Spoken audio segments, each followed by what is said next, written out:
Mega Krishna Reddy criminal అని చెప్పడానికి ఇంతకన్నా ఆధారాలు ఇంకో ఏమున్నది? ఈరోజు Mumbai metropolitan regional development authority mega engineering infrastructure limited 432,45,00,000 రూపాయల బ్యాంక్ గ్యారెంటీని, ఒక ఫేక్ బ్యాంక్ గ్యారెంటీని మెగా కృష్ణారెడ్డి గారు ఇచ్చిన మాట వాస్తవం కాదని అడుగుతున్నాం.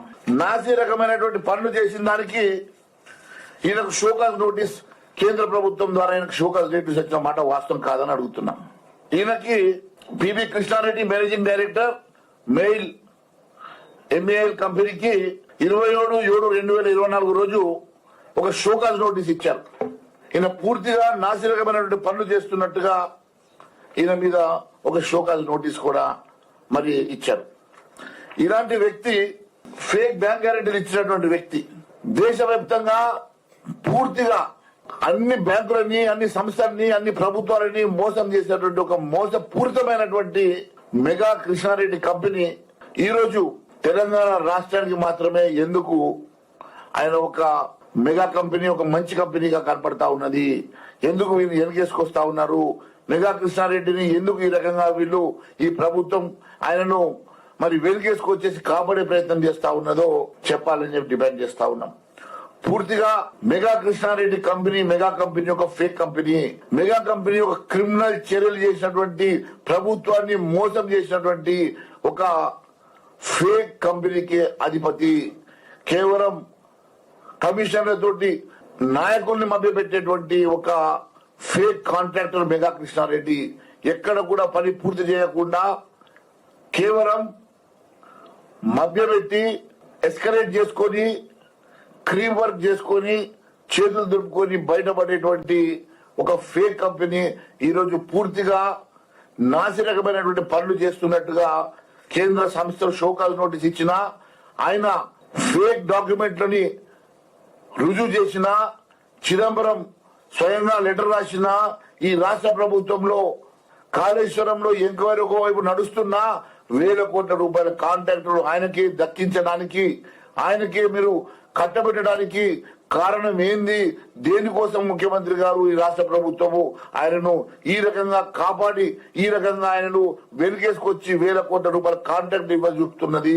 1,000 కోట్ల రూపాయల కాంట్రాక్ట్ ఎందుకోసం ఇస్తున్నదో మరి ప్రజానీకానికి చెప్పాల్సినటువంటి అవసరం ఉన్నది. ఇంకొక ఆయన అవినీతి మీద, ఆయన చేసినటువంటి అరాచకాల మీద మరి ఇంకొక ప్రెస్ మీట్ కూడా పెట్టబోతున్నాను.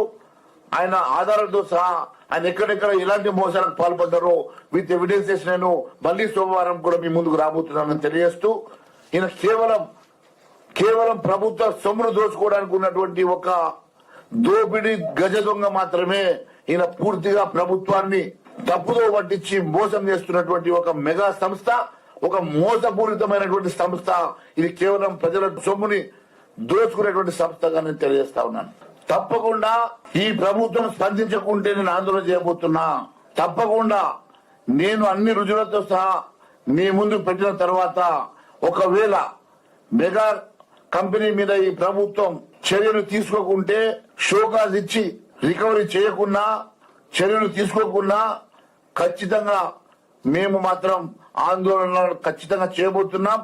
మెడలు వంచి మరి ప్రభుత్వం మెగా కృష్ణారెడ్డి మీద, వారు చేసిన అవకతవకల మీద, కాళేశ్వరం మీద, నిన్న జరిగినటువంటి మరి ఇన్సిడెంట్ మీద, వారు చేస్తున్నటువంటి అన్నిటి మీద కూడా ఖచ్చితంగా ఎంక్వైరీ జరగాల్సిందే.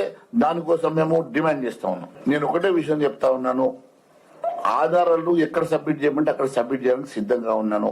ఆధారాలతోటి నేను వచ్చాను.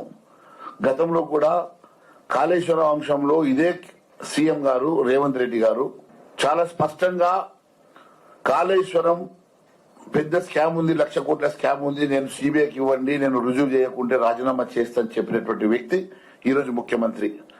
మరి వారు ఎందుకు సిబిఐకి ఇవ్వడం లేదు?